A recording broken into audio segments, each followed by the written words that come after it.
In an era increasingly focused on wellness and mental health, the inaugural Well Festival hosted by the New York Times has emerged as a significant event uniting leading voices in health science and wellness for a day dedicated to exploring what it means to live a happier and healthier life.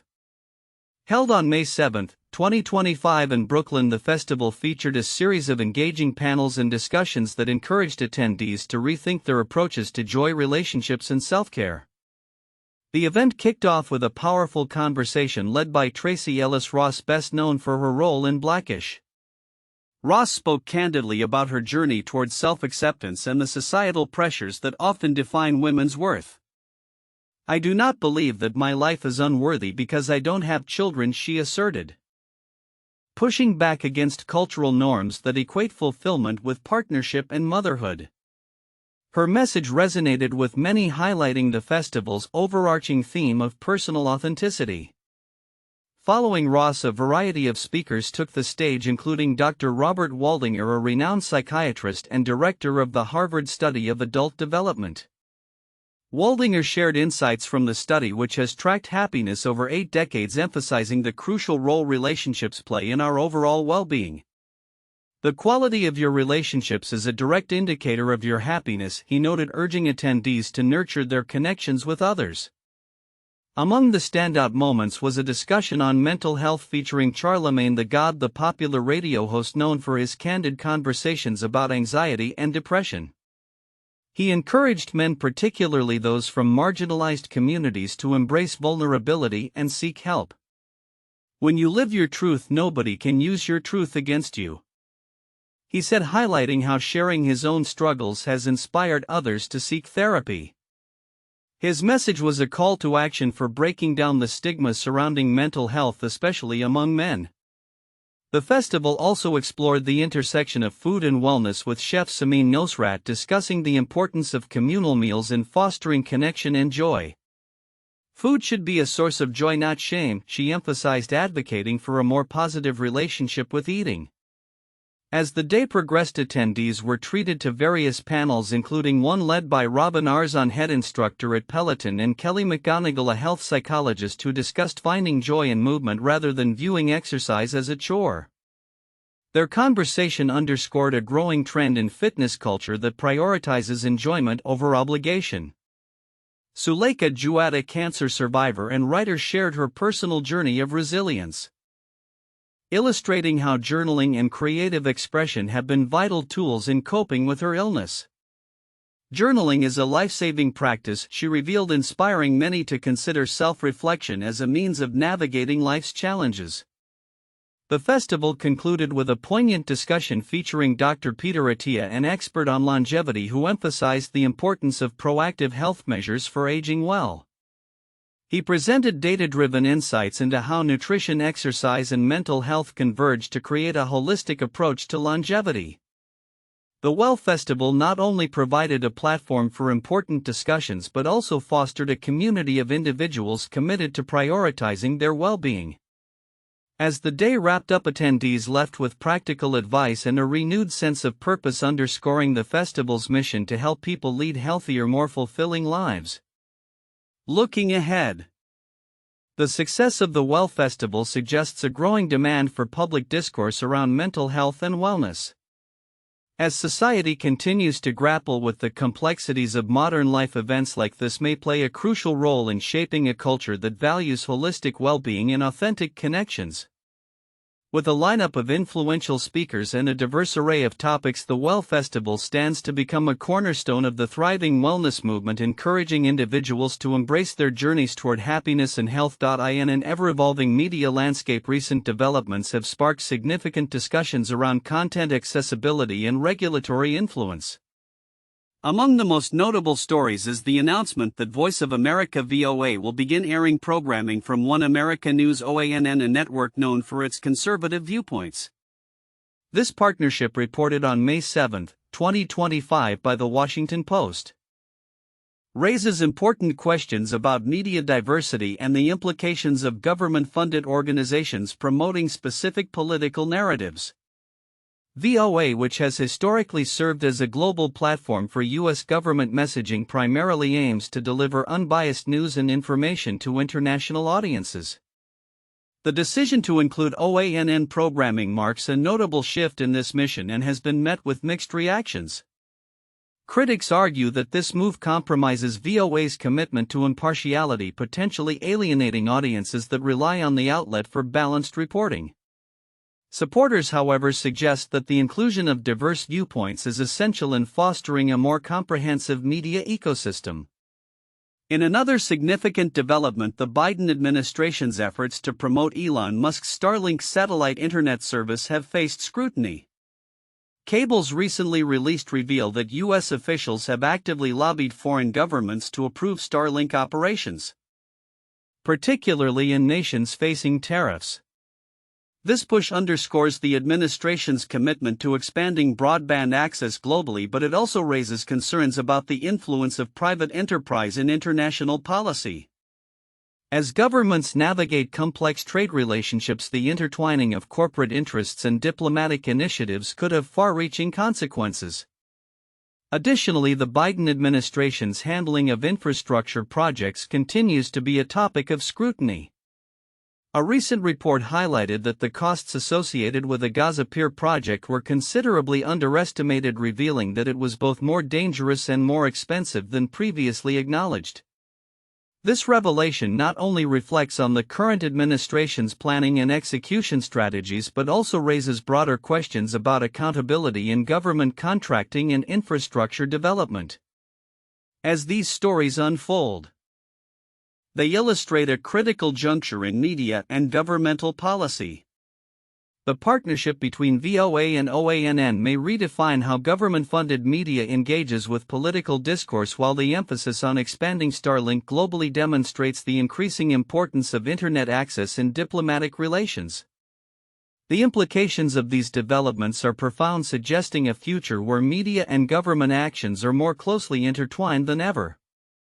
As stakeholders navigate these changes, the need for transparency and accountability within both media and government will likely become paramount in shaping public trust and engagement. In a significant step toward advancing quantum computing, Cisco Systems has unveiled its latest quantum chip technology alongside the opening of a dedicated lab facility aimed at fostering innovation in this transformative field.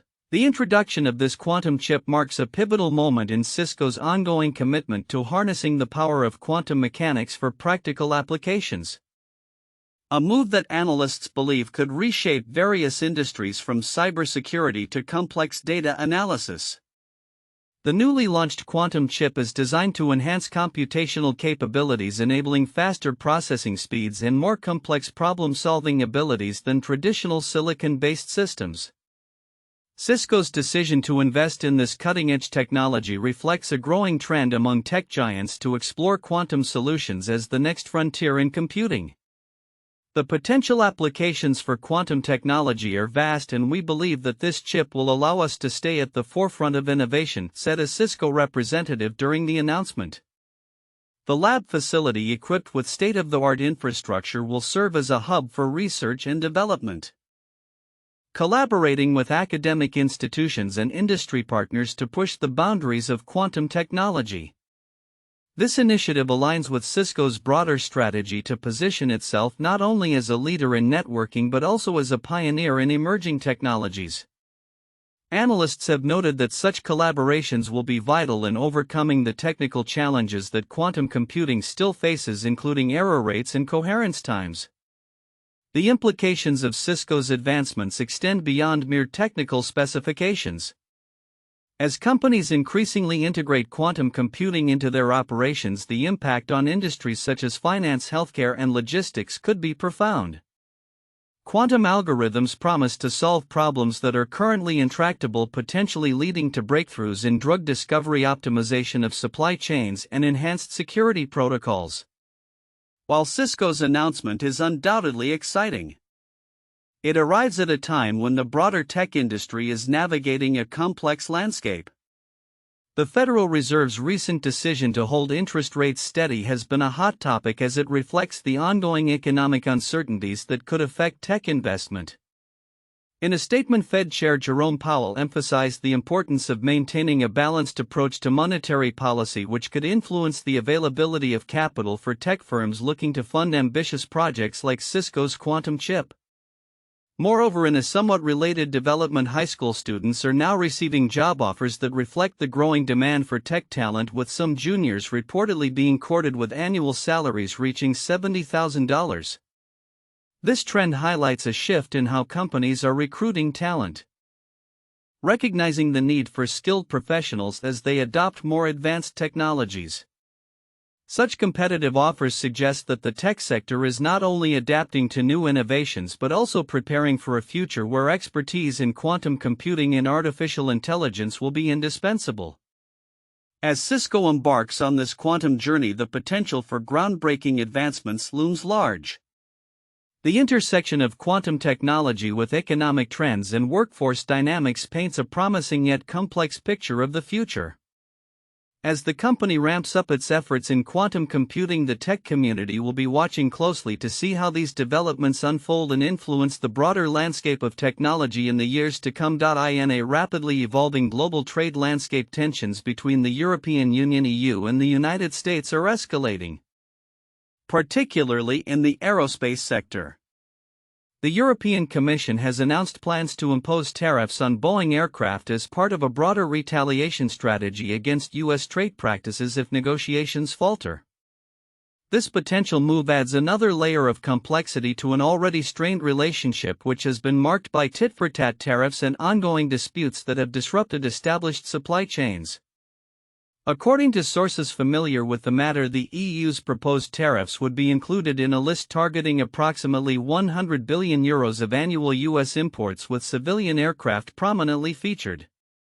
This decision appears to be a response to U.S. President Donald Trump's recent imposition of a minimum additional tariff of 20% on nearly all EU exports, a measure that was briefly softened to 10% to facilitate discussions. The next wave of tariffs, which could encompass aircraft and chemical products, is expected to take effect by mid-July unless significant progress is made in negotiations. Maroš Šefčovič, the EU Trade Commissioner, highlighted the seriousness of the situation during a recent address to the European Parliament, noting that 70% of EU exports to the US currently incur tariffs. Should the U.S. implement further sectoral tariffs on pharmaceuticals, semiconductors and more, this figure could rise to an alarming 97%, equating to €549 billion in goods.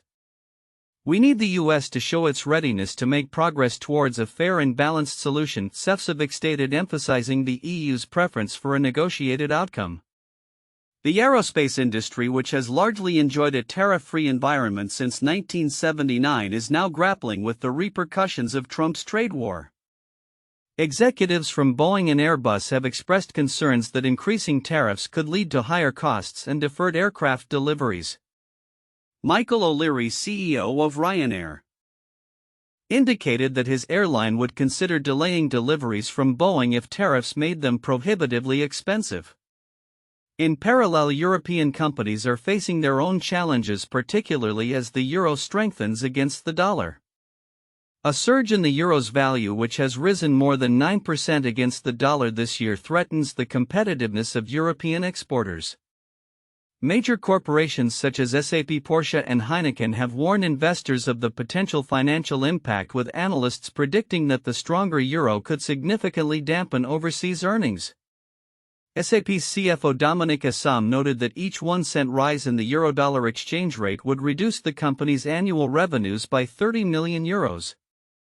Similarly, Heineken anticipates a €180 million hit to its net profit due to the strong euro. Analysts at HSBC have downgraded profit growth forecasts for companies in the FTSE Europe Index, illustrating the widespread concern among European businesses. In response to these challenges, Danish jewelry maker Pandora has announced plans to shift portions of its supply chain. CEO Alexander Lasik stated that the company aims to mitigate its potential exposure to tariffs by sending products directly to Canada and Latin America instead of routing them through the US. This strategy could reduce Pandora's tariff-related losses significantly, although LASIK acknowledged that building new manufacturing facilities would be a lengthy and complex process. As the global trade environment becomes increasingly fraught with uncertainty, both the EU and US face critical decisions that will shape their economic futures. The potential for a new wave of tariffs and the implications of the strong euro underscore the delicate balance of international trade relationships. Looking ahead, the outcomes of ongoing negotiations and the responses from major corporations will likely dictate how these dynamics evolve. With both sides keenly aware of the stakes involved, in a groundbreaking advancement for automation, Amazon has unveiled its latest robotic innovation, the Vulcan, at the Delivering the Future event in Dortmund, Germany. This new robot promises to revolutionize warehouse operations by introducing a sense of touch, enabling it to grasp approximately 3/4 of the items present in Amazon's extensive storage facilities. According to Aaron Parnas, Amazon's director of robotics, the Vulcan represents a fundamental leap forward in robotics as it combines tactile feedback with artificial intelligence to facilitate a more nuanced handling of objects, a capability previously unattainable by Amazon's automated systems. The Vulcan's introduction marks a significant evolution in Amazon's robotic ecosystem, which already includes over 750,000 wheeled robots assisting with item retrieval and storage. This innovative device is designed to work alongside human employees, enhancing their efficiency by stowing items at various heights within shelving units known as pods. This development aims to reduce the physical strain on workers who often have to navigate ladders and other cumbersome equipment during their shifts. However, this leap forward in automation has sparked concerns about potential job losses within the retail sector. As companies increasingly turn to automation in response to rising labor costs, Amazon's latest technology could further diminish the need for human labor in distribution centers. A 2023 report from Goldman Sachs predicted that up to 300 million jobs worldwide could be automated by 2030, with the UK alone estimated to face annual job displacements ranging from 60,000 to 275,000 as a result of such advancements. Despite these fears, Ty Brady, Amazon's chief technologist of robotics, emphasized that the Vulcan and its counterparts are not intended to replace human workers but rather to amplify human potential and enhance workplace safety. He argued that humans will always play a critical role in operations, as their inherent problem-solving capabilities and common sense are irreplaceable in complex situations such as identifying and addressing issues with damaged goods. The integration of AI in the Vulcan's design also allows it to navigate intricate environments autonomously and learn from its interactions, akin to a collaborative companion for human workers. Brady likened the Vulcan to R2-D2, a collaborative robot that complements human effort rather than supplanting it. This sentiment underscores Amazon's commitment to maintaining a human presence in its operations, even as it embraces cutting-edge technology. Further advancements in Amazon's automation strategy include plans to install over 70 machines in various European countries by the end of the year that will employ machine learning to create custom packaging solutions, reducing waste and enhancing efficiency. This initiative is part of Amazon's broader strategy to streamline operations and compete effectively in an increasingly price-sensitive market, exemplified by the recent launch of its low-cost Amazon Haul site in the UK. As Amazon continues to push the boundaries of robotics and automation, the implications for the workforce and the retail landscape at large remain profound. The evolution of the Vulcan and its role in warehouse operations not only represents a significant technological advancement but also raises crucial questions about the future of work in an era increasingly dominated by automation. With ongoing developments in AI and robotics, the balance between human labor and machine assistance will undoubtedly remain a critical topic for stakeholders in the industry. As companies like Amazon forge ahead, the challenge will be to harness these innovations while ensuring a sustainable and inclusive workforce. In an era where digital content consumption has become second nature, Elon University is stepping up to meet the evolving educational needs of the next generation. Starting in fall 2025, the university will launch a new undergraduate major in Digital Content Management (DCM), marking the first major addition to the School of Communications in over a decade. This initiative aims to equip students with essential skills to navigate and excel in an increasingly digital media landscape. Vic Costello, an associate professor of cinema and television arts and the program director for the new major, emphasized the importance of this program in preparing students for a media environment that is fundamentally different from the traditional models of broadcasting and print. Gen Alpha is going to be the first generation that was birthed into the era of smartphones and tablets, where they're consuming all their media through streaming, Costello noted in an interview with the Times News. He elaborated that while previous generations might have adapted to digital media, Generation Alpha is inherently digital, making it crucial for educational programs to reflect this reality. The DCM major is designed to provide students with a blend of creative, strategic, and technical skills necessary for effective content creation and strategy across various digital platforms, with students able to enroll in core communications courses immediately. The full implementation of the major will be in place by the beginning of the 2025 academic year. This proactive approach not only aligns with current media trends but also anticipates future developments in how content is created, distributed, and consumed. As the media landscape continues to shift, institutions like Elon University must adapt their curricula to prepare students for the challenges and opportunities that lie ahead. This new major is a response to a pressing need for specialized education that addresses the distinct characteristics and preferences of younger audiences who are primarily digital natives. By embracing this shift, Elon University positions itself as a forward-thinking institution ready to mold the media leaders of tomorrow. Looking ahead, it will be intriguing to see how the implementation of the digital content management major influences both the students' career trajectories and the broader media ecosystem. As digital platforms continue to evolve, the skills imparted through this program could play a pivotal role in shaping not only how content is created but also how it is consumed in an ever-changing digital landscape.